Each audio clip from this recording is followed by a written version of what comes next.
right. Apologies for the delay for my live audience. It's the 8th of October. Happy 63rd birthday to my father, Frank Trosset. I know he's enjoying himself tonight. I think a few beers are going to be knocked back in the next few hours, and maybe, just maybe, he's watching tonight as we speak right now. Again, 6:14 in the evening hours, the 8th of October. Welcome to week 6 of this NFL season. I'm Bobby Trosset. As always, this is where I bring you Baltimore sports and beyond. And the reason why I'm running behind is not due to walk and talk commitments, contrary to popular belief.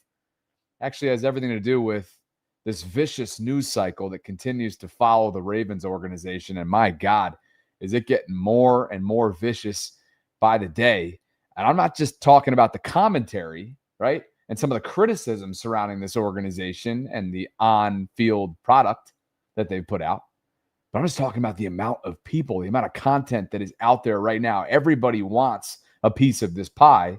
And as a result, there's a lot of content to sift through. So here's what I got coming up for us. J.J. Watt, who called the game for CBS, the Ravens-Texans game on Sunday, he really bashed the, quote, poor product, to use his words, that the Ravens are indeed putting out there on tape, not just this past weekend, but for multiple weeks running, that has them searching for answers. At 1-4, on the brink of 1-5, they'll have the Rams this upcoming weekend. Puka Nacua comes in playing really good football, and he is more than capable of torching this defense. After that, we're going to go through really player to player in terms of how they're handling some of the questions surrounding accountability right now internally in Baltimore. The new safeties, C.J. Gardner-Johnson and Alohi Gilman, made their practice debut today, so we'll get into that. I'm sure the injury report will drop while I'm live, so there'll be some instant reaction included there. And as always, the guest lines are open. The direct link to join the program is pinned right now in my live chat. If you could, on the way in, like the video, subscribe to the channel, hit that notification bell. I appreciate you guys for being here. And without further ado, listen to J.J. Watt's comments on the Pat McAfee show earlier today. Both, for sure. I've played in that stadium a few times. Texans, that's their first ever win there. So I've never won there. And anybody who's played there knows, like, the Ravens, that place, it's just you expect to go in there and have a violent, physical, tough football game where the offense is going to hit you in the mouth. The defense is going to play strong ball. The crowd's going to be good. And I was saying in our pregame a little bit, even day games kind of feel like night games there, just because of the black and the purple and the defense and just the aura of the place. And this game was none of that. This game, after about halftime, maybe a little later, but not even, felt like a preseason game. And the fourth quarter really felt like a preseason game. And the Ravens are depleted on injuries. There is zero question about that. They have a ton of injuries all over. I think almost half of their salary cap was on the bench for this game. But Kyle Van Noy said himself, look at the 49ers. They have a bunch of injuries. They don't complain. You got to find a way in this league. And it was a very, very poor product, unfortunately. And for them, crazy, they're still the betting favorite to win the AFC North, but they got to figure it out quickly here. The bye week next week is going to be massive for them. Oh boy, J.J. Watt, future Hall of Famer. He said it himself. He never won in Baltimore, which just goes to show how much the Ravens have dominated the Ravens-Texans rivalry. It's not really a rivalry if it's only won by typically one team, one member of the series, but let's call it the matchups over the years. This first time in Texans history that they came to Baltimore and won. And obviously they laid a whooping on the Ravens. But you heard them. This game felt like a preseason game. It was a very, very poor product. That from J.J. Watt. This, which is reality. Through 5 weeks, entering week 6, the Ravens' defensive rankings, category by category, are as follows. They're the 31st ranked overall group. They're giving up over 408 yards per game. They're 29 against the run. They're giving up over 146 yards on the ground. They're 31st against the pass. They're giving up over 262 yards per game. They're dead last in points per game in terms of scoring. They're allowing over 35 points per game. They're 27th on third down, 44.6%. They're 27th On fourth down, 88.3% of the time they're allowing the opponent to convert. And they're 31st in red zone defense. That measures touchdown percentage. 76% of the time when a team gets inside the 20 on the Ravens, they're scoring a touchdown. Yet, as JJ alluded to, they still have pretty darn good chances at a couple different things. One, winning the AFC North, which probably says more about the state of the division than it does the Ravens. And also, according to Kalshi, they have a 31% chance to win 10 or more games this season. Despite everything that we've talked about. Despite being decimated with injuries. Despite really not executing defensively. Despite an offensive line that looks so far from a group that's capable of consistently protecting the quarterback, consistently being great when it comes to running the football, can't consistently protect the football, and obviously in recent weeks has been utterly dominated by the competition. So it's an interesting place to be in. It's like there's nothing to celebrate. There's very little to celebrate when it comes to the output through 5 weeks, yet there's more than a glimmer of hope if you look at the analytics, if you look at the odds. And we know what their schedule and what lies ahead, I should say, with this schedule. The Rams will come to town this weekend. Sean McVay, Matthew Stafford, Puka Nacua, really talented offense, talented defensive front. They're coming off a mini bye week. They lost to the San Francisco 49ers and Kyle Shanahan and Mac Jones in relief of Brock Purdy on Thursday Night Football last week. And they're going to come in with plenty of motivation themselves and well-rested. Granted, you've got the cross-country travel that's incorporated, but they're always a well-coached team. You already know that Matthew Stafford, future Hall of Famer, one of the game's greats, still playing at a really high level. And they're coming to a group that, according to Jeremy Fowler of ESPN, that panic button, maybe it's close to being pushed. Panic meter is rising a little bit because, Rich, I can tell you going into this or last week against the Texans, just talking to people there, they felt like that was going to be a get-right game for them. They were legitimately shocked with what happened despite Lamar Jackson being out. They felt like they were going to get back to team complementary ball, playing like a Raven, playing with an edge. They felt like they could help Cooper Rush by running the ball with Derrick Henry. And then suddenly none of that happened. And so I do think there's a shock in the building that has to sort of wear off quickly. And they're trying to navigate this thing. Like, look, when Lamar Jackson's in the game in the regular season, he wins like 72% of the time. So if they can get him back, and I know he's rehabbing, he's been working in the pool, trying to loosen up that hamstring, and everything looks good behind the scenes. He's got to get back on the practice field this week. But if he's out there, they're always going to have a chance to win. But, you know, they were kind of hoping him being gone would be a chance for them to sort of galvanize themselves and play like a complete game. And now, you know, you're looking at 177 points you've given up in 5 games on defense. That's the worst clip in a 5-game stretch in Ravens history, dating back to 1996. And so right now the season's slipping away in a hurry, and I don't know what solutions they feel like they can find right now. They felt like that was going to be a get-right game for them. They were legitimately shocked with what happened despite Lamar Jackson being out. Guys, they might have been the only ones who were shocked. Because based on what we've watched over the last couple weeks, based on what we watched the second half of the fourth quarter, week 1 in Buffalo, based on what we watched at times in the second half against Detroit, these are lingering issues.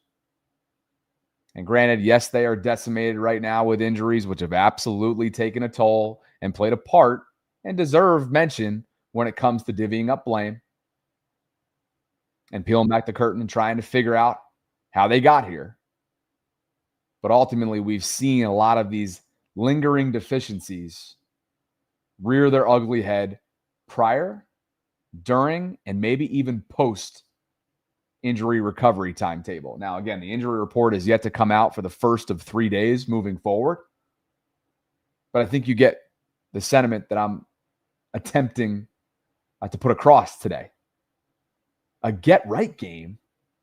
Now, again, these are conversations that are essentially being relayed here by Jeremy Fowler to those that he spoke to internally. The Ravens, unfortunately, guys, it's the hard truth, are looked at now as the get-right game. Certainly for the first time since I've been covering this team, since Lamar's career began in Baltimore at the NFL level. And that's pretty jarring to know that that's the way they're looked at right now by some, maybe all. How's everybody handling the accountability side of things? And I see a guest, Will, EB, Mr. Ravens Football. We're getting to that guest line in just a bit. But I was really curious, which is why it took me so long to get on the live stream today, how a lot of the folks in this locker room are responding outside of Kyle Van Noy, because he's already spoken enough on this. How are they handling the accountability questions, the uncertainty in terms of whether or not this entire operation is intact? Is there still a belief? Is there friction? Rashad Bateman, I thought, was pretty candid earlier this afternoon, courtesy of Ravens Productions. Kind of shocking to me personally, even to the organization, not just myself. The fans got every right to feel how they feel. They expect excellence, and you know what I'm saying, it's our job to deliver that, and you know what I'm saying, we're not upholding the standard right now, so we deserve all the criticism. You know what I'm saying, we take it, we'll handle it, but you know, we just got to fix it. The first of many there that you'll hear, again, kind of trying to express a sense of calm, be composed, which you appreciate in these moments. But what you don't appreciate is the same type of, to use J.J. Watt's words, the same type of poor product. That's been the output now for weeks. And as they say, actions typically speak louder than words. Now, I appreciated that from Bateman. Quote, all of this is kind of shocking to me personally, even to the organization, not just myself. The fans got every right to feel how they feel. They expect excellence, and it's our job to deliver that. And we're not upholding the standard right now. We deserve all the criticism. We'll take it. We'll handle it. But we just got to fix it. Similar sentiments shared by Ravens rookie Mike Green. We're all aware of there's just little things like Nick's picks here and there that we just have to clean up. And when you actually watch the whole game and see what everybody's doing, like for the most part, everybody's doing the right thing, but it's just like little techniques and little like things that guys are just like messing up. It's just, it hurts us big time. And so once we clean up just these little tiny things, we'll be great. Guys, I think we know it's a game of inches. We know that. Sometimes a play or two or a call or whatever can change the entire trajectory of a game, can change the result in an instance. And as much as I appreciate that kind of positivity from the Rook, our eyes say otherwise. Mike said, quote, when you actually watch the whole game and see what everybody's doing, for the most part, everybody's doing the right thing. But it's just little techniques and little things that guys are messing up. It hurts us big time. Once we clean up these little tiny things, we'll be great. I think I probably could have bought that after week one.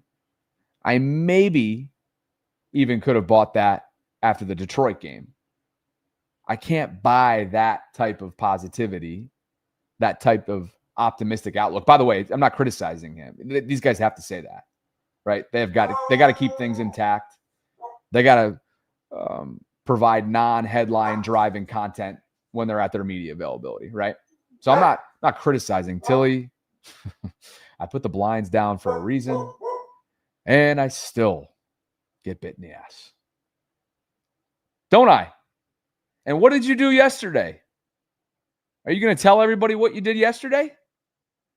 She's looking at me from across the room right now. A pop-up shower came into St. Petersburg, and there was heavy wind and rain. And what did little girl do? She plunged underneath the table, disconnected my cam link, broke the cord, and now I have a new part coming in via Amazon, and I am on a backup webcam right now. Ain't that right, little girl? Because she's deadly afraid. Where was I? I'm not faulting these guys for handling their media sessions with a positive outlook, but we got to be realistic. I can buy this type of optimism, this positivity, right? These trying to keep things above water, knowing that it is still only 5 weeks into the season. But I would have been more receptive to that approach, again, after the week 1 Buffalo game, after the Detroit game, but not after the last 2 weeks. Enter Malachi Starks into the accountability conversation. After the game Sunday, so talk about accountability, and everyone's got to be accountable. Who on the defensive side is, with the injuries and so forth, who's taking charge of that within the defensive? Not but who among players is leading right now? Yeah, I think the biggest thing, and he was right, accountability is huge, but it starts within yourself. You can't take accountability until you look yourself in the mirror. And I think a lot of guys are doing that. And it's just kind of coming as one, for instance, Venmo, he's a really big voice in that room. He's an older guy. He's been in the league for a long time. He knows what he's doing. A lot of guys who are that voice, they're doing it, but everybody has to start with their self first, because you can't, it's hard to do something, tell somebody to do something and you're not where you're supposed to be as well, so it's really looking yourself in the mirror and figuring that out first and then taking accountability as a team. Former first-round pick out of Georgia, of course. Not sure they would have been using him as much as they have through the first month and change had Ardarius Washington not gone down with that Achilles tear. Still feel for him. I can't believe the timing of all that. That was brutal. And Ardarius plays such hard-nosed football. They miss him dearly. Kyle Hamilton misses him dearly. And, of course, we'll get to the flurry of moves, kind of revisit some things from yesterday in terms of the fit of C.J. Gardner-Johnson, who's a practice squad safety, and, of course, Alohi Gilman, who was on the other end of the Odafe Owe trade. We'll get to that in just a bit. But clearly, the addition of those players suggests that the Ravens are either going to go with more 3 safety looks moving forward like they did in 2023, or perhaps Malachi is going to take a little bit of a seat, not a seat, but you know what I mean. They're going to maybe cut back a little bit on his overall snap count. Ryan K. John says, rookies are brainwashed. The little things, I would buy that if the games were close. Maybe that's kind of what I was getting at here a minute ago. You appreciate it. They're saying all the right things, but you're not buying into it because you can't buy into it with a clear conscience based on what the Ravens have put on film defensively over the last 2 weeks and really collectively as a whole throughout the start of the season. But what I do appreciate on top of that is the self-evaluation. Speaking of accountability, speaking of transparency, I thought Malachi gave a lot of that during this press conference, including in this clip right here. I have very high expectations. I don't pay attention to stats or whatever, As long as the play gets made, it gets made. But I think my biggest thing is just trusting myself. Trusting what I see, trusting what I feel, and just going out there and playing and having fun. I think I'm still learning. I'm going to be learning for a long time. I mean, everybody is. But I think really just playing ball, just cutting it loose. I think that's the one thing I really want to focus on is just going out there and being myself. I think at times you're being a little tentative. Is that kind of what you're getting at? Yeah. Just sometimes, I'll see something and, it'll be like a split second where I think about it, There is no time for that in football. Just when you see it, you go. And I think that's what I just want to get to. I can appreciate that. Look, that's an introspective way of evaluating. That's a self-evaluation, a critical, constructive self-evaluation there from Malachi Starks, who has taken his lumps so far, as a lot of these rookies have. And an interesting spin in the game notes that were put out by BaltimoreRavens.com. I just figured this out as I went in and started doing some research on what the Rams look like, what's going on this weekend. By the way, it's a Fox A team. Tom Rinaldi, Aaron Andrews, Kevin Burkhardt, Tom Brady will have the call of Ravens-Rams, which is always a great listen on Fox coming up this weekend. Trying to get Tom Rinaldi on the vault too, which should be fun. But this is an interesting Week 6 spotlight spin here, okay? And it's titled Ravens Rookies Stepping into Action. Last Sunday against Houston, 5 rookies started for the Ravens defense. Oh, we know. Overall, 9 different rookies have played in a game for Baltimore this season. There have been 1,549 combined snaps played by Ravens rookies this season. It ranks as the NFL's second most. The most combined plays by rookies,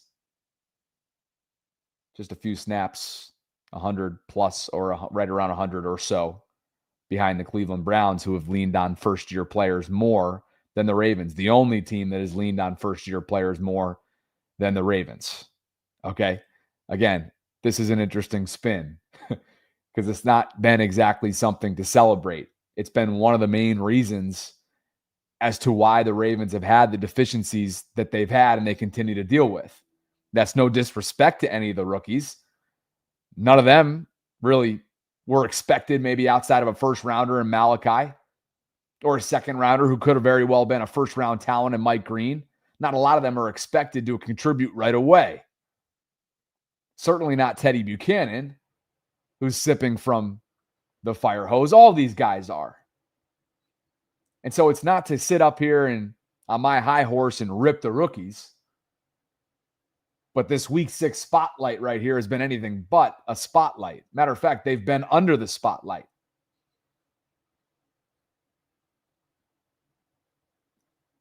And now, as a result, the Ravens are desperately making moves and bringing in 2 safeties in under a few hours just yesterday in Alohi Gilman on the other side of the Odafe Owe trade and C.J. Gardner-Johnson, which I'm going to talk about right now, what that might mean moving forward for this Ravens organization. But first, I want to get your reactions and bring you on chronologically in terms of how you came into the waiting room. The guest line link and the access to join the program is a pinned comment right now in my live chat. It's a 60-second timestamp. You guys can buzz off with all the people that are emailing and commenting. 120 seconds. Be concise. 60 seconds or less. Will, you got it in you, brother, man? I'm sure you do. Let's bring them on. The collegiate freshman. Speaking of rookies, we got our own rookie here inside the vault. We're not on the vault, are we, right now? I need Celsius. Will, my man, your 60 seconds starts right now. It's great to see you, brother. How you doing? I'm doing all right. It's great to be back. I've been sadly caught up with all this work, not been able to join recently, but no, I saw what Mike Green was saying and little stuff.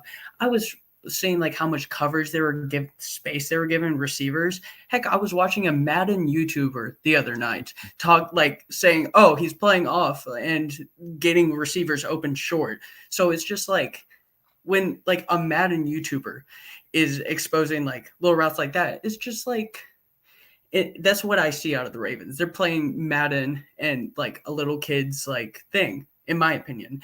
But I mean, again, mindset, great. But then again, I don't even know. I'm just not really liking it, what they're doing.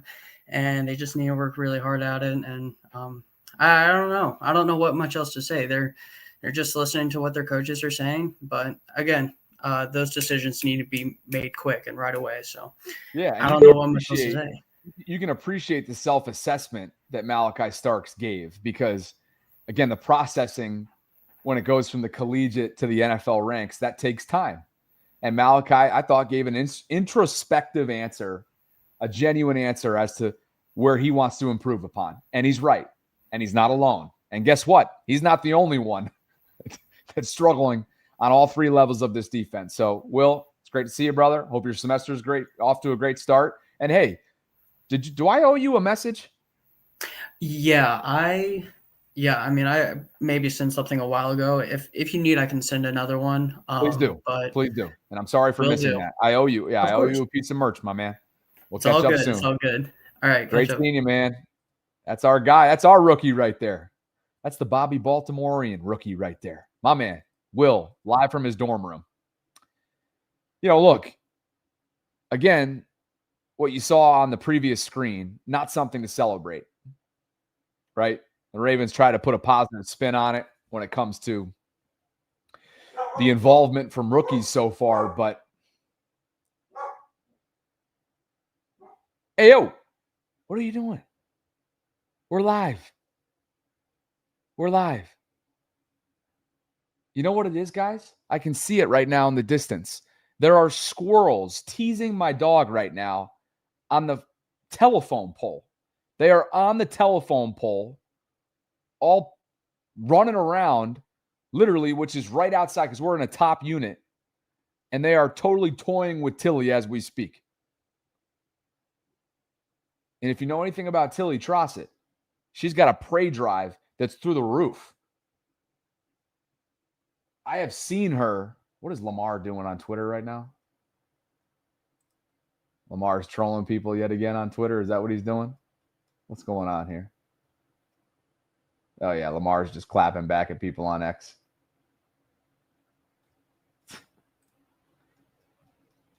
Tilly's prey drive is absolutely next level. She wants to eviscerate and tear the flesh out of squirrels, rabbits, salamanders, lizards, you name it. It's a problem. And I know. Black says, Bobby, it bothers you more than it bothers us. LOL, just a dog barking. Well, I'm glad you're speaking for yourself, Blacks, because I cannot get the English language out of my mouth when she starts howling. Because it is so loud. And I'm glad it doesn't come across as loud to you. But it rings through my ear hole, and I can't hear a gosh darn thing. Anyway. I'm belaboring the point here. Yes, it's great that so many Ravens rookies are getting the chance to play. But it's been a major reason as to why this team is searching for answers, because you have a lot of players, whether they're undrafted or drafted, playing way ahead of schedule. All due respect to the Ruben Lowrys, the Teddy Buchanans. I mean, keep going up and down the lineup. They're just not ready yet. And the Ravens' depth has been tested, and tested early and often so far this year. Guest lines are open. Andrew, give me a thumbs up if you're ready to come on the program. Your 60 seconds. Okay, give me a thumbs up. Travel safely. Do me that promise. And Andrew joins the program live right now. What's going on, dude? Hey, what's up, Bobby? How you doing, man? What you got for me tonight? I'm just, been watching your show for a while. Big respect, bro. You got a good thing going. I'm out in Cali. I'm pretty lone Ravens fan out here, but except for all the bandwagoners when Lamar came in. But I don't know if you watch hockey, but I think the Ravens need to take a page out of the Vegas Golden Knights book and be a little bit more ruthless, man. This coaching staff is, I don't know what the hell's going on, bro. It's crazy. How can you suck this bad and not make any changes? So, I don't know. I don't know what they got to do. Full rebuild, I don't know, in the coaching staff anyway.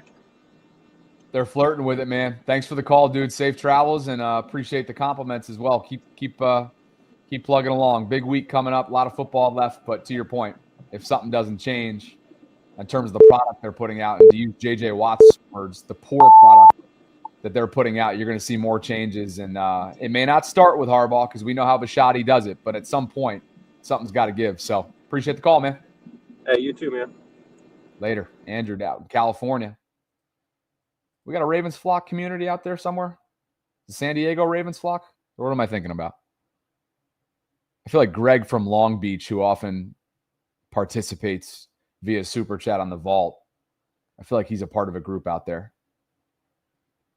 But look, another sign of change and urgency, and a message in this case, that clearly was sent by the Ravens front office yesterday came in the form of several different moves. Odafe Oweh is heading to the Chargers. His time in Baltimore has come to an end. He was a former first-round pick back in 2021, as was Rashad Bateman. They picked up his fifth-year option this offseason. He had not recorded a sack through his first 5 weeks, coming off his first really breakout year in the sack category. He hit the double-digit number for the first time in 2024. Set a good edge. Showed off that relentless motor, but at the same time left you wanting more and left you wondering if he was ever going to reach his full potential in Baltimore. And I think it became clear, guys, if you go back to March, you just knew with some of the cryptic tweets that was English for, I'm not loving what I'm hearing so far throughout this negotiation process. And so the Ravens get out in front of it.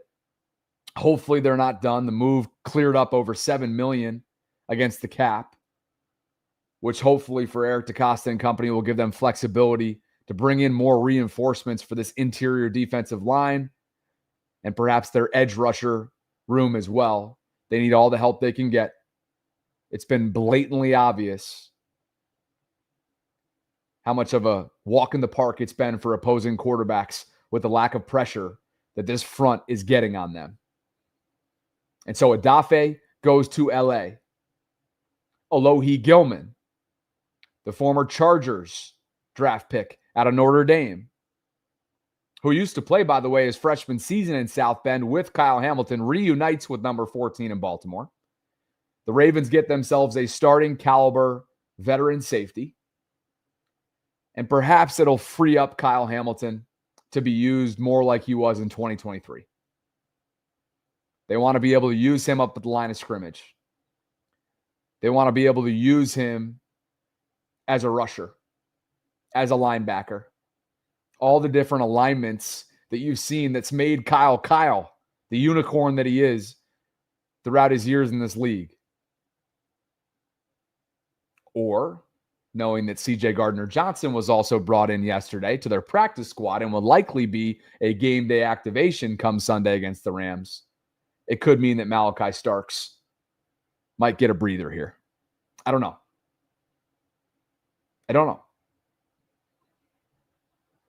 Certainly, it's not exactly an endorsement for second-year safety Sanusi Kane, who didn't record one defensive snap, just special teams last week against the Houston Texans. That's a bummer. I had high hopes for Sanusi. He's a former 7th-round pick for a reason out of Purdue. But in all likelihood, this move suggests that they don't feel like Sanusi's developed at this point in his young career.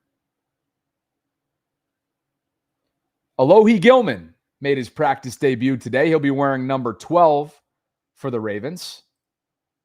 And here's a snippet from his first media scrum availability. It's something you can't really prepare for. It's been tough on me and my family. I have a young daughter and another son on the way, wife. So that's been tough.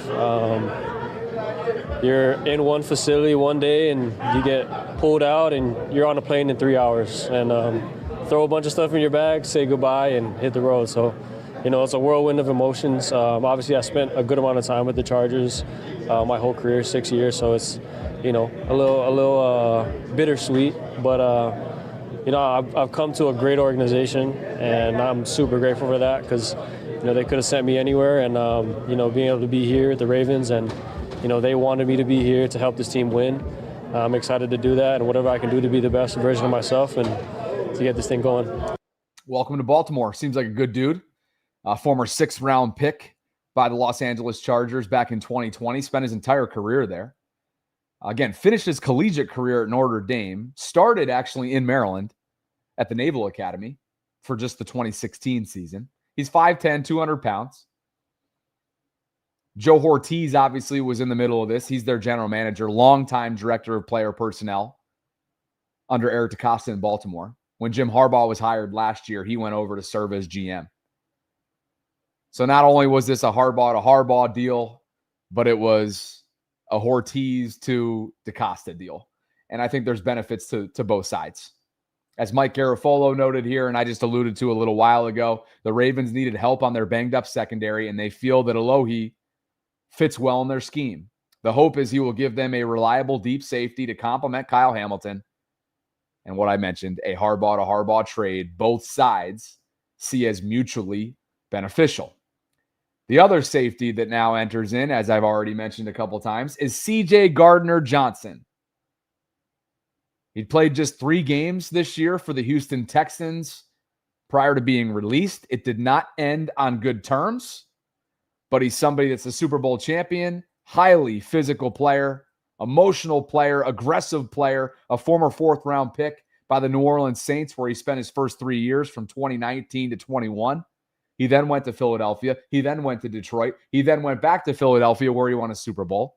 He then began the year in Houston because he was traded to the Texans back in March. And by the way, the player that he was traded for, Kenyon Green, now both of them are on Baltimore's practice squad. Life comes at you fast in this league, man. It's crazy. Now he joins the Ravens. Will he join the Ravens for a cup of coffee? Or will he get the needed change of scenery, perhaps, to be an impact player on a team that desperately needs his services right now? What say you, live chat? And guest lines? Bobby Midnight is in the building. Bobby Midnight. Wait a second here. You're a Jake Asman subscriber, are you not? Oh, boy. 60 seconds starts right now. Bobby Midnight joins us for some Jets perspective. I'm not sure why, but I'm about to find out. Welcome to the program. Thank you, Bobby, Baltimore. I like your name. I like my name, too. How you know Jake Asman? Jake's my guy, man. Jake and I went to the Rio Olympics together. We interned, and we do all the NFL events in the offseason. I've heard many things about you. How'd you find the channel? I just saw you and said, Bobby, Baltimore, I want to join and talk to him. What kind of dog you have? Tilly? Tilly, yep. She's a boxer lab mix rescue. Oh, I love those. Yeah. Who is your defensive coach? Defensive coordinator, Zach Orr. He's a former linebacker. Yeah. And look who the Jets have, Wilt. We're 0-6 now. Oh, no, 0-5 going to be this weekend. So, yeah, Jets are horrible. What's your record? Ravens are 1-4. Well, at least you won a game. So, yeah, I'll come back more often if you know All Jake right, Asman. Absolutely, dude. It's just funny that I recognized your name because, again, Jake and I are buddies, and I have do a a lot of channel things. too. I subscribe to your channel, and my channel is The Legend of Bobby Midnight. If you want to come by, well, you got a great name. It's like a Zoom chat. Just come on in and talk to me. You got a great name, Bobby. Thanks for tuning in. You do too, Bobby. I appreciate you, man. I'll talk to you around. Bobby Midnight. You got to love it. Guest lines are open, as you've learned, even for Jets fans. What's funny is I don't think he realized that I knew him, but I just know him because Jake and I are buddies. You guys know Jake. He came on this program the other day. But yeah, the Jets are in dire straits. What's that make the Ravens right now? I don't know. Saad Blitz has a friend with him. And the next great Ravens fan, I get the sense. Saad Blitz, your time starts right now. Please let us know who your friend is. This is my son, Julius. Julius, what's going on, buddy boy? Yeah, I had announced his birth in April on the Vault. All right, let me run through what I can run through real quick, and then I'll check out and get your response. All right, I think we might see Kyle assuming a will role more because it's been so weak. Like neither of the linebacker options have covered it really well.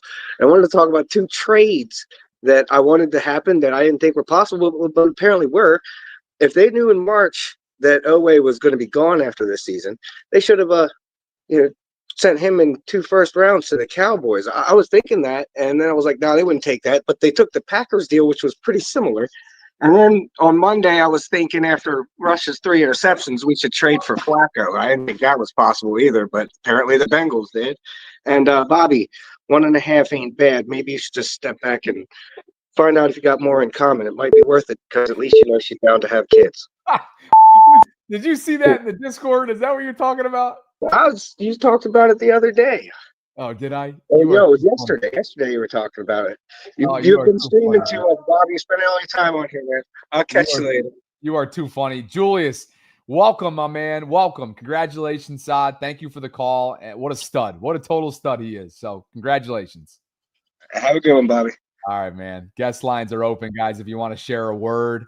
But first, one for my friends at Preston Automotive Group. And guys, if you're looking for your next ride, I would love for you to check them out at PrestonMotor.com. You can visit the show notes where I have a direct link, and you can go choose from over, gosh, I think the last time I checked, and I'll get the inventory count right now. Let's see. Last time I checked, over 3,400 vehicles in their available inventory section to choose from right now. Home delivery is available.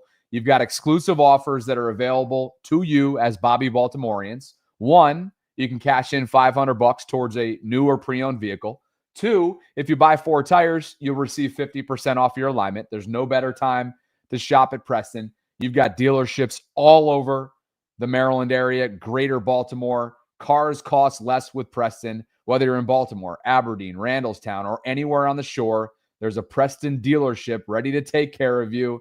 And how about Mark Andrews? I know it's been a slow start for him, statistically speaking, but we all know that he is a diabetic and somebody that is an advocate of those within the community that fight against that disease the way that he does. So for every touchdown he scores this year, Preston Automotive Group and Mark are teaming up to donate $890 towards finding a cure all season long. And again, that is courtesy of Breakthrough Type 1 Diabetes. That's Breakthrough T1D. And for every touchdown Mark Andrews scores this year, $890 will be donated to Breakthrough T1D. So good on you, Mark. You're the man. I got to wonder if, boy, is he a candidate between now and November 4th? I do have to wonder that. Is he a candidate to potentially be traded between now and the 4th of November?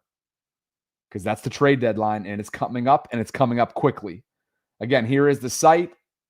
All the available inventory available to you right now, over 3,400 and counting. You can break these things down by price, vehicle condition, year, make, location, dealership.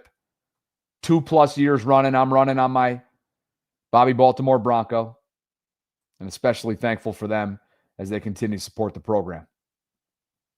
All right, guys, back to the guest lines we go, because the Ravens have quite the problem on their hands with this dude coming to town on Sunday from the West Coast. Puka Nacua, 52 receptions. That's the most through 5 games in NFL history. He's firing on all cylinders. He and Sean McVay and Matthew Stafford, they got a lot of great things going on, and the Ravens are going to have to do something about it. Right, Dreams? Quion joins me live right now. Give me a thumbs up if you're there, brother. Let me know. Quion, you there? All right, I'm bringing you on right now, dude. Welcome. Your 60-second start. Talk to me, brother. Man, look, you just put that on the screen. If they play 3 miles back and Puka Nacua, he's going to eat us alive. They have to man him up. And you have him and Devontae. They're going to have to do something different. That man coverage is not going to work against LA on. And they're going to put up at least 700 yards. And it's just annoying watching them give us so many big chunk plays, and they're not changing anything, they're not scheming anything, no stunts, no anything. Can't get to this quarterback. Every quarterback I think has had pretty much a good day when they come to Baltimore. They don't got to worry about getting sacked too much or get sacked at all. It's kind of embarrassing. Never in my 10+ years of being a Ravens fan would I think that we would ever be the worst defense in the NFL. It's sickening, and I'm tired of watching it, and changes need to be made. That's all I'm saying. Thanks for the call, dude. It's great to see you, man. Well, sir, Sam. Likewise. Take it easy. Talk to you soon. Guest lines are open, folks. You know the drill by now, I think. You click on that link that we have pinned right now. But yeah, you heard the man. And I think a lot of you can probably relate to the frustration that Dreams and others are feeling. And in comes Puka Nacua. Who is going to draw this assignment? Who will be healthy enough to draw this assignment? Kyle Hamilton and Ronnie Stanley return to the media portion viewing of practice, by the way. So good signs for them moving forward in week 6. But still no Marlon, still no Roquan. They're still dealing with plenty of injuries, including Pat Ricard. on the offensive side of the ball. And so we'll wait. I don't know where the injury report is. Has anybody seen an injury report? It's almost 7 o'clock. It's 6:59. I don't know what the hell's going on. But yeah, look, we already had the rankings up there. The Ravens defensively, dead last or right around it in several key categories. 31st in total defense. Guys, they're giving up over 408 yards per game. They're 29th against the run, allowing over 146.4 to be exact on the ground. That's not stout up front. That's not good football in the trenches. They're 31st against the pass, 32nd in scoring, dead last, 27th on third down, 27th on fourth down, and 31st inside the 20s, meaning when an opposing team's offense gets inside the red zone on the Ravens defense, they're giving up a touchdown 76% of the time. It's not good enough. It's not good enough at all. Right, Mr. Ravens football, right? That's not good enough. No, you are right. It ain't not good enough. But like I tell you every time I'm on, I drink the Kool-Aid, buddy. And I still have faith in this team. I've been a fan, I say it pretty much all the time I'm on here, since 96, since they started. I've seen bad, the worst. This is pretty bad. But I think we can do it. I'm not really too worried yet. I mean, our division's horrible. I don't care what anyone says. Joe Flacco, he'll end up on Pittsburgh and then end up with us to end his career. I swear to God, that's how this guy works. But, Year 18, 40 years old, and now he's going to start this upcoming weekend for the Bengals, who are very much still in this division. I love that guy. Let me tell you, when they put Lamar Jackson in over him, I was so upset, and then I'm like, you know what? It had to happen. So hey, take it easy, Bobby. I just wanted to say hi. I love when you do, man. A couple times this week already. You're the man. Appreciate you. Mr. Ravens football. I see EB in the waiting room, and he's pointing right at me. He's looking at me like he's ready to go. Oh, he's got a lighter up down there too. I don't know what he's lighting up, but good God, we're going to go to you next, EB. The guest lines are open. We're talking Ravens football through 5 weeks. We're talking newcomers like CJ Gardner-Johnson. I expect him to be elevated coming up on Sunday at the safety position from the practice squad. I expect Alohi Gilman to start, the new safety on the other end of the Odafe Owe trade that went final last night. As you see from Jeff Zrebeck, what could be coming if you're Eric DeCosta based on the cap that was just opened up a little bit? $7+ million against their cap opened up with the move of sending Odafe Owe on his 5th-year option, pricey, to Los Angeles. Jeff Zrebeck, my co-host on The Collective, says I'd have to think that EDC has something else up his sleeve. The pass rush has been a major issue this year, and while Owe has struggled, trading him leaves them with an edge rush group of Van Noy, Tavius, Mike, and Ajabo. That's not good. Listen to Jim Harbaugh on Odafe Owe.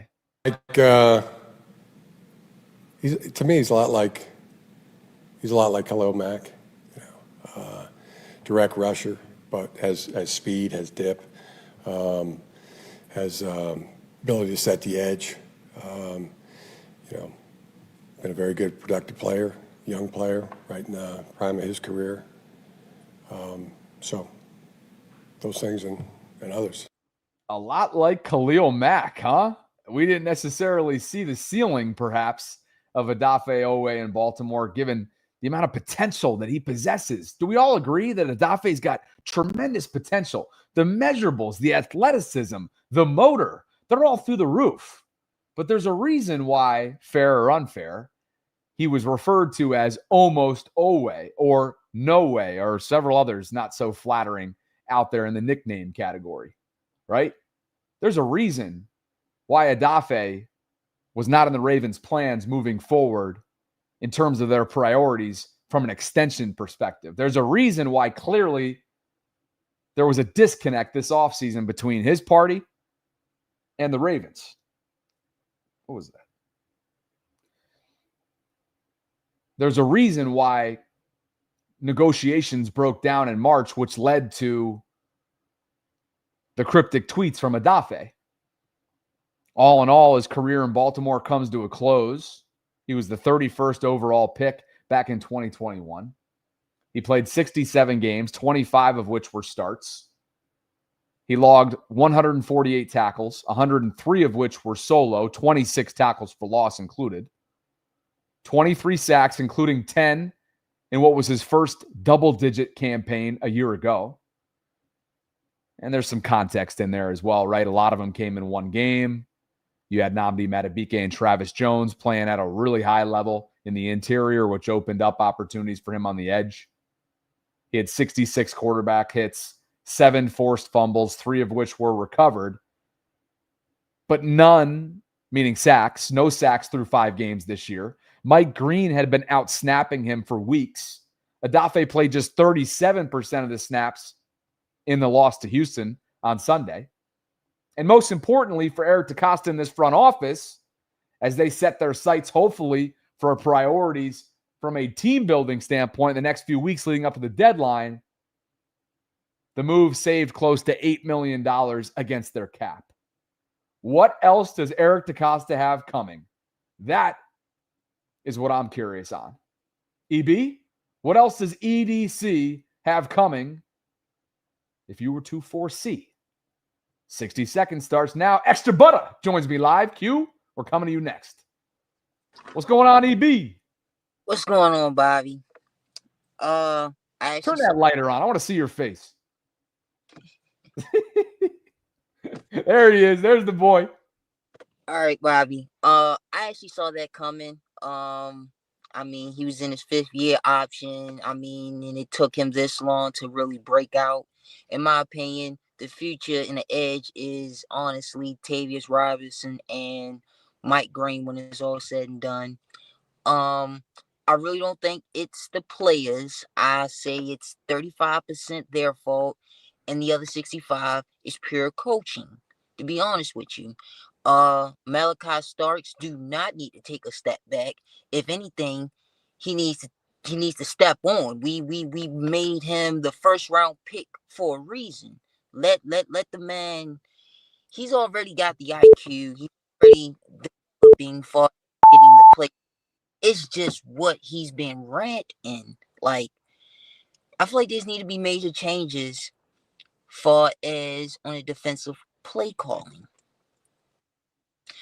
And you already know my rant about Hobbs and everything, but I feel like that ain't gonna get done until the off season. So I say hashtag new coach 2026. Thanks for the call, my man. Appreciate you. EB in the house behind the wheel. For once not working, or maybe he's working for all I know as we speak. Look, Malachi Starks is a 1st round pick. We know that. I thought he had some good things to say today in one of his media scrums, or excuse me, he was at the podium, not the podium, but he had a presser today, standing up, not outside of a podium setting. You guys know what I mean when they're outside at the standing mic. I thought that Malachi had some good things to say. I thought he was introspective. I thought he was transparent. I thought that he was real. And he was also critical. And the self-evaluation was fair. If you weren't on the stream earlier on, I'm talking about this. I have very high expectations. I don't pay attention to stats or whatever, you know. As long as the play gets made, it gets made. But I think my biggest thing is just trusting myself. Trusting what I see, trusting what I feel, and just going out there and playing and having fun. I think I'm still learning. I'm going to be learning for a long time. I mean, everybody is. But I think really just playing ball, you know, just cutting it loose. I think that's the one thing I really want to focus on is just going out there and being myself. I think at times you're being a little tentative. Is that kind of where you're getting at? Yeah. Just sometimes, like, I'll see something and, like, it'll be like a split second where I think about it, you know? Like, there is no time for that in football. Just when you see it, you go. And I think that's what I just want to get to. You know what? I appreciate that. He's got to get it cleaned up, right? He's had several missed tackles, some alignment issues. Clearly, there was some confusion at times. I know Coach Ovens has done a good job of showing some tape from the Houston game where things went awry. He's playing meaningful snaps, as a lot of these rookies are, as you see on the screen here. and not to continue to beat a dead horse, but obviously the positive spin on here is not something that we're going to get behind. It's great to see rookies that are getting an opportunity, but there's a reason why the Ravens made a flurry of moves yesterday. And there's a reason why, according to Jeremy Fowler, again, this panic meter is rising. If you missed it, Jeremy Fowler joined Rich Eisen and had this to say earlier. Back to the guest lines we go here in just a second. Q, hope you're ready. Panic meter is rising a little bit because, Rich, I can tell you going into this or last week against the Texans, just talking to people there, they felt like that was going to be a get-right game for them. They were legitimately shocked with what happened despite Lamar Jackson being out. They felt like they were going to get back to team complementary ball, playing like a Raven, playing with an edge. They felt like they could help Cooper Rush by running the ball with Derrick Henry. And then suddenly none of that happened. And so I do think there's a shock in the building that has to sort of wear off quickly. And they're trying to navigate this thing. Oh, boy. Look, shock. I said this on the vault. I'll say it again. I'm going to be shocked if they get back to playing Ravens football on Sunday, because it's been anything but for 2.5 weeks. And you can even point to several of these signs rearing their ugly head prior to the injuries. And that might be the biggest indictment against this entire thing. But the fact that Jeremy Fowler is relaying that at least some in the building felt like it was a get-right game, the Ravens have become the get-right game. 4th and V's nodding with me. I know you know that. The Ravens have become the get-right game? That's a fireable offense. Q, your 60 seconds starts now, baby. What's going on, brother? Yo, so listen, this is what I think. With us bringing in, just taking our away, I think if you look at the guy that came from the Chargers, his first interception was against Pat Mahomes.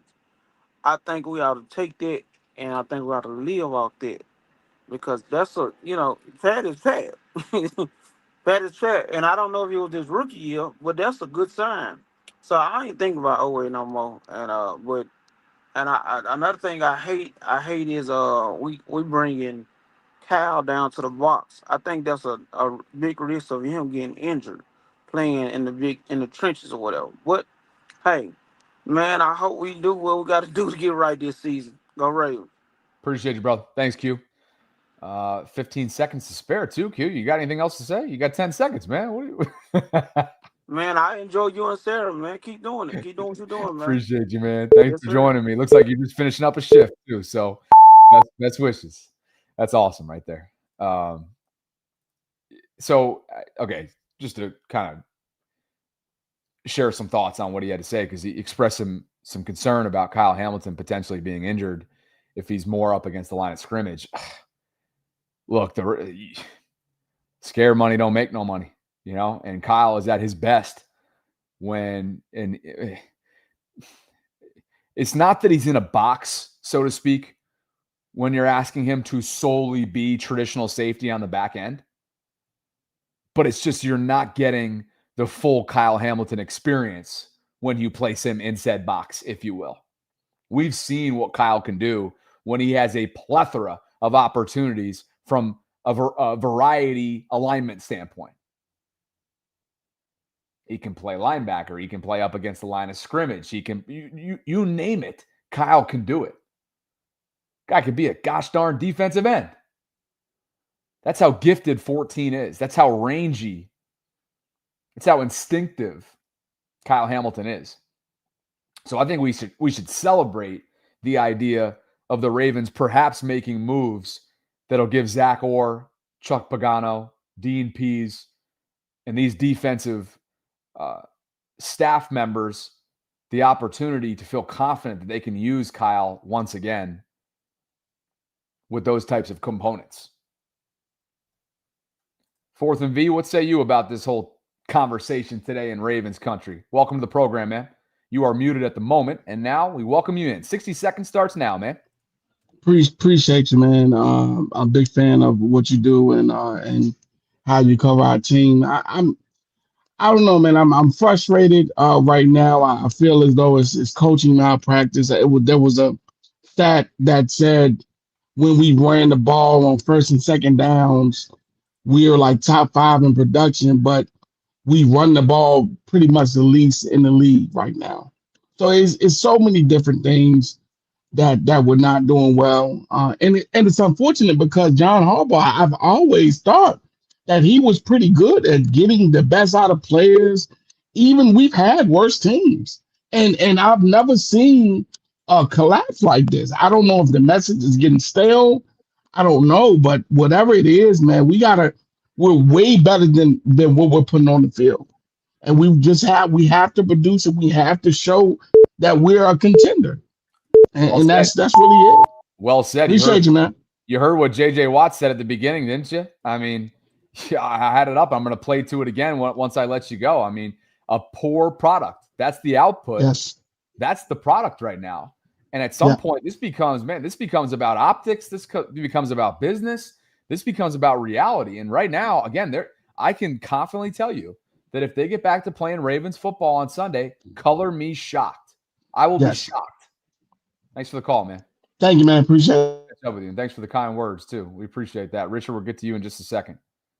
If you guys missed it at the beginning, I played these comments from J.J. Watt on the Pat McAfee show, and he pulled no punches. He had a bird's eye view of this game as the color analyst for CBS alongside Ian Eagle, the great Ian Eagle. Both, for sure. I've played in that stadium a few times. Texans, that's their first ever win there. So I've never won there. And anybody who's played there knows, like the Ravens, that place, it's just you expect to go in there and have a violent, physical, tough football game where the offense is going to hit you in the mouth. The defense is going to play strong ball. The crowd's going to be good. And I was saying in our pregame a little bit, even day games kind of feel like night games there just because of the black and the purple and the defense and just the aura of the place. And this game was none of that. This game, after about halftime, maybe a little later, but not even, felt like a preseason game. And the fourth quarter really felt like a preseason game. And the Ravens are depleted on injuries. There is zero question about that. They have a ton of injuries all over. I think almost half of their salary cap was on the bench for this game. But Kyle Van Noy said himself, look at the 49ers. They have a bunch of injuries. They don't complain. You got to find a way in this league. And it was a very, very poor product, unfortunately. And for them, crazy, they're still the betting favorite to win the AFC North, but they got to figure it out quickly here. The bye week next week is going to be massive for them. Yes, it is. And they got to get there and find a way to beat a hungry and probably pissed off Rams team that's going to be coming in off their mini bye week after losing to the San Francisco 49ers and Mac Jones, which will end up being, I guess, 10 days ago come game time. Richard, talk to me. You're still sad, or at least that's what your name says. I hope you're doing okay. At least you're healthy. I think you said that the other day. Asmodeus Thanatos joins us, and your 60 seconds starts now, my friend. Talk to me. What's up, Bobby? Yeah, I'm feeling a lot better. The first day back from the gym since the COVID side feels amazing. I appreciate the moves that were being made. I still think the season's washed. People echo back about how 2012 felt.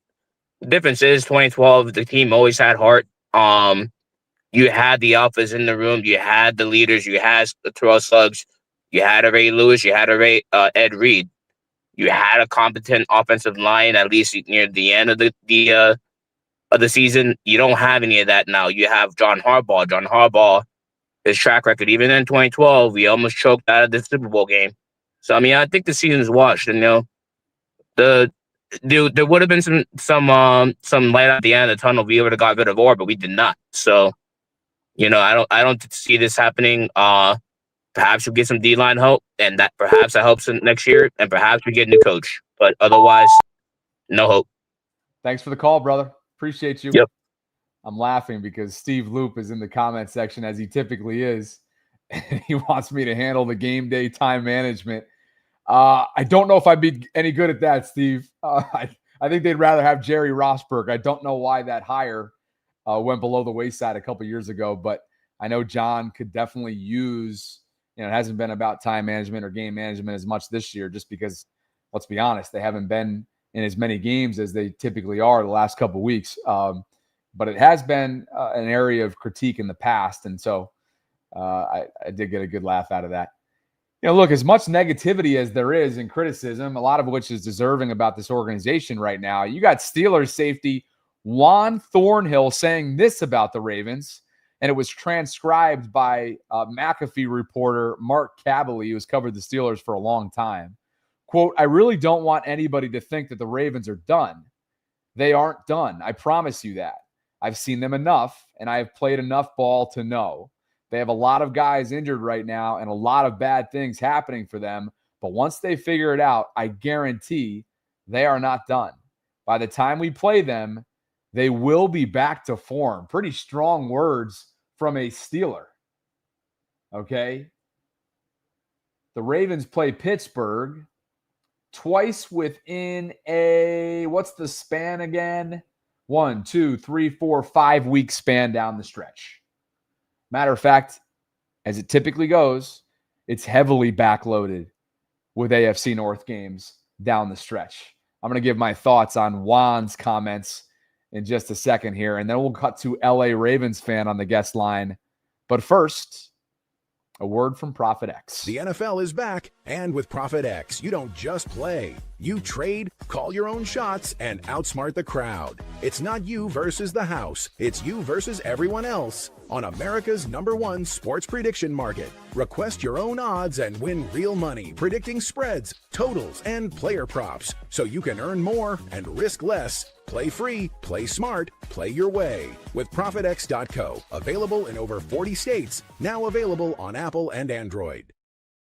And at ProfitX.co, if you use the promo code BobbyB, that's BOBBYB, you'll get up to $200 in profit cash on all your plays for the first 30 days. Again, that is ProfitX.co. It's available in over 40 states across this country. It's America's #1 sports prediction market, and it's ProfitX.co. Promo code BobbyB. I want to say thank you to them for the continued support. As much as Juan Thornhill might be onto something here, I feel like some on the national level, and I'm not saying that Juan hasn't been paying attention, but this feels different.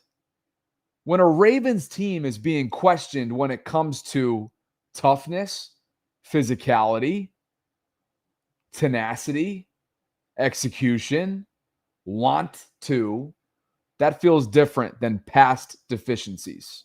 So while I respect Juan's opinion and certainly hope for all of your sake that it comes to fruition, I have my questions about whether or not this is actually doable. This in-season turnaround that feels a lot different than it did last year, despite John Harbaugh making comparisons, how he feels better this year compared to last year defensively. I could not believe that comment from earlier this week. Isaiah hits me with a super chat. What's going on, Isaiah? He says, "What's up, Bobby? I think we need someone like D'Amico Ryans. Younger and more of an enforcer. He's a beast, just like he was as a player. No doubt." I just listened to his whole press conference the last couple weeks, just gearing up for the Houston game this past weekend. And then once they signed CJ Gardner-Johnson, I listened to him as well, and he was pretty tough, pretty stern in some of the questions, I should say, in some of the answers that he was giving to why he decided to release and why it was ultimately a coach's decision to release CJ Gardner-Johnson after just 3 weeks with the organization, or 3 games, I should say, regular season games, that is, last month. Listen to this. Yeah, because it's my decision to move on. I know it's best for my team. Performance or something else? There's been a lot of news reports on it. Yeah, I'm not going to go into all the details of it. It was coming from me, the head coach. It's my team. It was the best for our team. And that's why I made the decision, so I'm not going into any further details on it. Yeah, look, as much as I appreciate the sentiment there, Isaiah, I think Houston loves him. He just gave up the play calling duties, I want to say. And Houston's defense is championship caliber. Obviously, their offense, the Ravens made their offense look like it was championship caliber, and it came in anything but. I would love to see where the Texans are categorically, by the way, like rankings-wise from an offensive standpoint, because they shut out the Titans the week prior to beating the Ravens. I think it was like 26-0. And then they hung, 44 on the Ravens this past weekend? So those numbers are probably looking a lot more attractive than they did the last couple weeks or prior to the last couple weeks. I know that. But interesting comments from Juan Thornhill, a Pittsburgh Steeler. They're coming off their bye, by the way. Aaron Rodgers and company coming back from Dublin, I believe they played in. LA Ravens fan, are you here?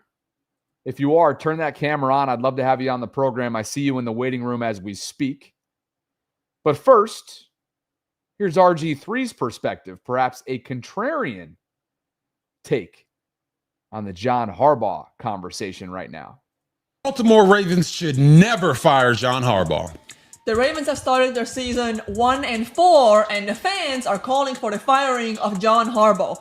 What do you think of that? I don't love it. I know the fans are frustrated. Trust me, I get it. Lamar Jackson is hurt. He's not the only one that's out with injury, but John Harbaugh is the greatest coach that I ever had a chance to play for in the NFL. He's one of the few coaches in the NFL that has been able to adapt over time, overcome all types of adversity, and I get it. The expectation is Super Bowl. You have a quarterback in Lamar Jackson who's a two-time MVP, and everyone wants to win. I totally understand it. But look at the number of guys that he has out right now. Lamar Jackson out with a hamstring injury. Marlon Humphrey out with a calf. Roquan Smith out with a hamstring. Justin Madubuike out with a neck injury that might be career-ending. Ronnie Stanley is out with an ankle. Pat Ricard is out with a calf injury. Nate Wiggins is out. You talk about Kyle Hamilton didn't play this past week. So when you look at John Harbaugh, you have to understand he's a Super Bowl champion. He's a culture builder. And when you think of play like a Raven, I understand that it was not created by John Harbaugh, but it was implemented, and the team. This guy is the heartbeat of Baltimore. I get that you're upset, but he is not the one to take it out on. And if there's any coach that I would say should be on that sideline leading that team, it'll be John Harbaugh. You guys know I love me some RG3. He's a friend of the program. He's been very generous to me over the years, very kind, very supportive of the program. Again, this is where I struggle because I think a lot of the national analysis has simply been, like Marcus Spears has done recently, has simply been, hey, we got to point a finger at the lack of availability, right? At the current state of the decimated Ravens from an injury standpoint. And while that's a factor, and Sarah and I continue to cover that, and we will continue to add analysis when it comes to the factor that's played in this 1-4 start, we've seen similar deficiencies pre and post injuries. It's as simple as that. Yes, you have rookies that are sipping from the fountain of youth. 5 started, I think 7 played, including a couple undrafted players in Ruben Lowry and Keon Martin this past weekend. Yes, you've got 50+% or 40+% of your cap in terms of key players that were inactive a week ago. But again, that doesn't, like San Francisco, like they had to deal with their fair share of injuries. And they played with pride, tenacity, a chip on their shoulder on that Thursday night game last week against the Rams. You haven't seen 4 quarters of Ravens football so far through 5 weeks.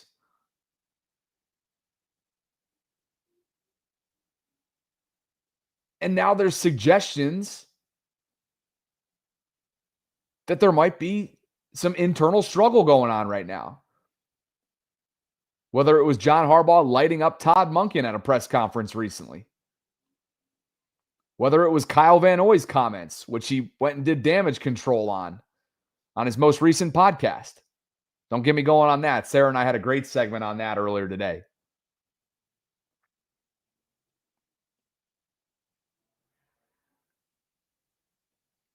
By the way, Rashad Bateman had this to say about pulling up on that route, which led to Cooper Rush's 3rd interception. Ball, it wasn't there. I looked down. I thought he threw it away, and you know what I'm saying, it was too late by the time trying to catch up to the ball. So I apologize for what it looked like to the fans, but it wasn't a give up on the ball. If anything, I I wanted a little more. So, you know what I'm saying, to help this team win games and to whatnot. So, you know what I'm saying, I just got to keep running. You guys buy him on that? The game was out of reach at that point, but do you buy him? We've seen him pull up on a route before. I'm not sure if I'm buying that. Again, I think that there was a level. He says it wasn't a give up on the route. The tape says otherwise in terms of some of the performance, some of the lack of effort that suggests that a white flag had been waved, much like it was in the second half the week prior in Kansas City.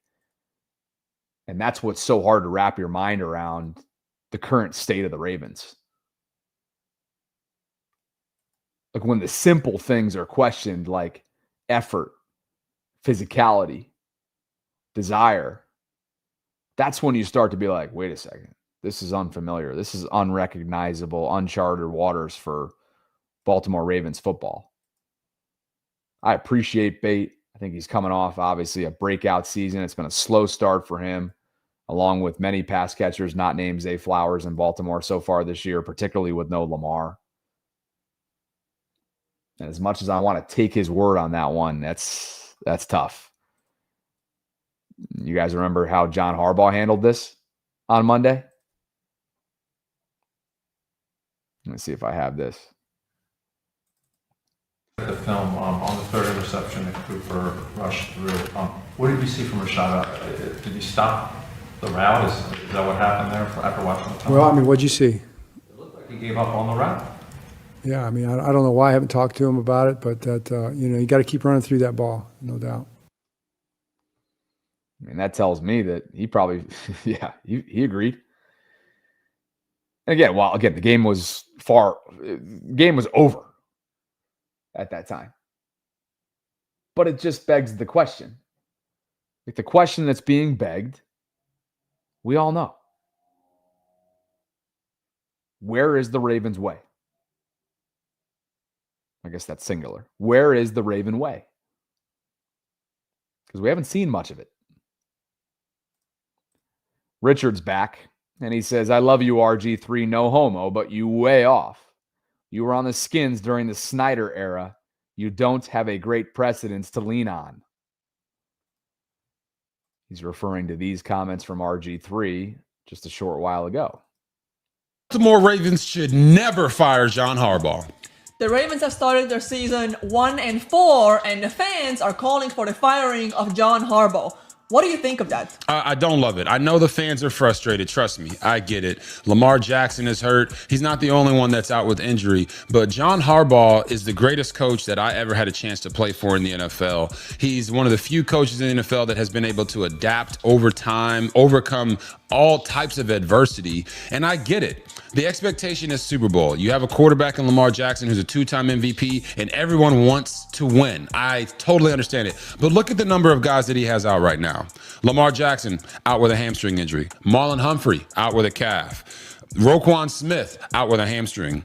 Justin Madubuike, out with a neck injury that might be career-ending. Ronnie Stanley is out with an ankle. Pat Ricard is out with a calf injury. Nate Wiggins is out. You talk about Kyle Hamilton didn't play this past week. So when you look at John Harbaugh, you have to understand he's a Super Bowl champion. He's a culture builder. And when you think of play like a Raven, I understand that it was not created by John Harbaugh, but it was implemented in the team. This guy is the heartbeat of Baltimore. I get that you're upset, but he is not the one to take it out on. And if there's any coach that I would say should be on that sideline leading that team, it'll be John Harbaugh. I think I've given enough comments on that in terms of where I'm at, but RG3 is entitled to his opinion. He's played for the man. I think he's just overlooking a few things related to, again, what have been glaring pre and post injury epidemic in Baltimore in recent weeks. Hey, I want to say thanks to you guys for allowing me to get to 1,000 Discord members. We hit the number this afternoon, just after 3 o'clock. So player 0507 became member number 1,000. And right now, you guys can continue to help that number go north by clicking on the link, which I allow for free access that's a pinned comment right now in the live chat. Barry it looks like we hit, somebody must have left. But anyway, we hit 1,000 members. Cool milestone. We talk everything Ravens football in here. By the way, I just saw something, and it's not just Ravens football too. There's a lot to talk about in here, like the fact that Bill Belichick might be pursuing a buyout option. Oh my God. What is going on in Chapel Hill? What an unmitigated disaster. That'll be something to watch unfold. That's for sure. But yeah, whether it's baseball, hockey getting underway, general stuff, I don't even know what's going on in here. Since we don't have a music channel, I'm going to share this underrated gem of a banger. Okay, apparently we need a music channel now. Bobby After Dark, where I talk about my dating. I think you guys know that now. Is this Silent Night Eric Hill? Is he officially in the Discord community? Is that what's going on? Anyway, please join. Would love to have you there. Richard says, I might offer my tickets as a raffle. Any takers? Ooh. We could do a raffle. When do you want to do a raffle, Richard? Let me know. You talking about for this upcoming game this weekend? Rams, Ravens? I'm sure there'll be takers. I'm sure there'll also be a lot of empty seats, much like there was a week ago.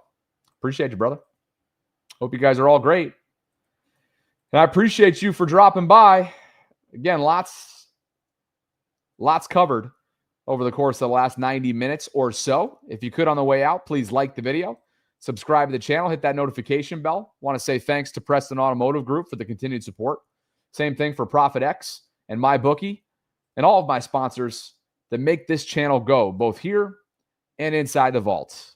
I will be joined by Sal Palantonio tomorrow, the ESPN longtime reporter, coming up at 12:45 inside the vault. I will be solo. Sarah's traveling back with her husband from Dallas. So say a prayer for them that all goes well. I appreciate you guys for spending some time with me. This was one of the later live streams. Gosh darn, it's almost 8 o'clock. All right, time to go. Get some grub. See what Tilly's up to. See if she's got any squirrels in her mouth. I'll catch up with you guys. Thanks so much for spending some time with me. Till tomorrow, 12 noon. You know the drill.